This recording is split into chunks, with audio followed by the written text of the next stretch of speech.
बिस्मिल्लाहिर्रहमानिर्रहीम इय्याका नअबुदु व इय्याका नस्तईन। करप्शन दुनिया के हर माशरे में है, लेकिन जो करप्शन एक माशरे को, एक सोसाइटी को, एक मुल्क को तबाह करती है, वो एलीट की करप्शन है। वो जिसको कहते हैं ruling elite.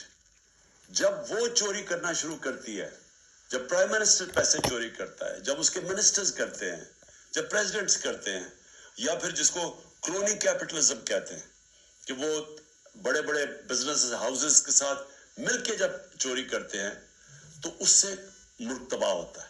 Secretary general of the United Nations उन्होंने एक पैनल बनाई जिसको कहते हैं फैक्ट आई पैनल, और उसने ये गेज किया कि गरीब और अमीर मुल्कों में क्यों फासले बढ़ते जा रहे हैं। तो वो बड़े ऐसे रिजल्ट्स आए जो कि सारी कौम को समझना चाहिए। मैं अपनी कौम की बात कर रहा हूँ कि उसका रिजल्ट नंबर 1 रिजल्ट ये था कि हर साल गरीब मुल्कों से 1.7 ट्रिलियन डॉलर्स, 1700 अरब डॉलर गरीब मुल्कों से चोरी होके अमीर मुल्कों में जाते हैं, या ऑफशोर अकाउंट्स पे जाते हैं, या लंदन जैसे कैपिटल में बड़े बड़े महलात खरीदने के लिए, एवन फील्ड अपार्टमेंट्स वाले महंगे तरीन एरिया में, ये गरीब मुल्कों का पैसा जाता है अमीर मुल्कों में और ऑफशोर अकाउंट्स में, और असल में ये तबाह करती है एक मुल्क को। और वो इसलिए होती है कि उन गरीब मुल्कों में रूल ऑफ लॉ नहीं होता। गरीब और अमीर मुल्कों के अंदर फर्क ये है कि अमीर मुल्कों में रूल ऑफ लॉ है, गरीब मुल्कों में नहीं है। रूल ऑफ लॉ का मतलब ये होता है कि कानून के नीचे सब एक बराबर। तो जो अमीर मुल्क हैं वो ताकतवर को कानून के नीचे ले आते हैं, जो गरीब मुल्क हैं वो ताकतवर को एनआरओ दे देते हैं, ताकतवर चोर को एनआरओ दे देते हैं।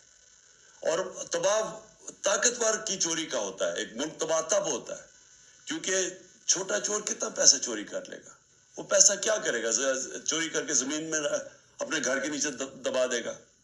लेकिन जब अरबों रुपए की चोरी होती है और वो ताकतवर करता है, यानी वो वजीर करते हैं, प्राइम मिनिस्टर्स करते हैं, तो वो जो चोरी है वो फिर मुल्क से बाहर ले जानी पड़ती है। तो पहले चोरी करके एक मुल्क को नुकसान होता है। करप्शन वो होता है जो मुल्क का पैसा चोरी होता है। चोरी वो होती है जो कि एक फर्द की चोरी हुई। तो जो ताकतवर जब मुल्क का पैसा चोरी करता है और वो अरबों में होता है तो उसको बाहर भेजना पड़ता है, तो दूसरी तरह नुकसान होता है मुल्क को। एक कि वो पैसा अगर वो मुल्क में रहे तो वो उसे नौकरियां हो सकती हैं, उसे सेहत तालीम पे पैसा खर्च हो सकता है। और दूसरा कि जब वो मुल्क से बाहर जाता है तो वो डॉलर्स लेके बाहर पैसा भेजना पड़ता है। इसका मतलब जो सबसे बड़ा मसला गरीब मुल्कों का ये भी है कि उनके पास फॉरेन एक्सचेंज रिजर्व्स कम है, उनकी करेंसी मजबूत नहीं है। ये मजीद करेंसी को कमजोर कर देता है, और जब आपकी करेंसी डीवैल्यू होती है तो मुल्क के अंदर इन्फ्लेशन आती है और महंगाई गुर्बत पैदा करती है। और जब करेंसी डीवैल्यू जिन मुल्कों में होती है उन मुल्कों में इन्वेस्टमेंट नहीं आती, क्योंकि लोग डॉलर्स ही रख लें।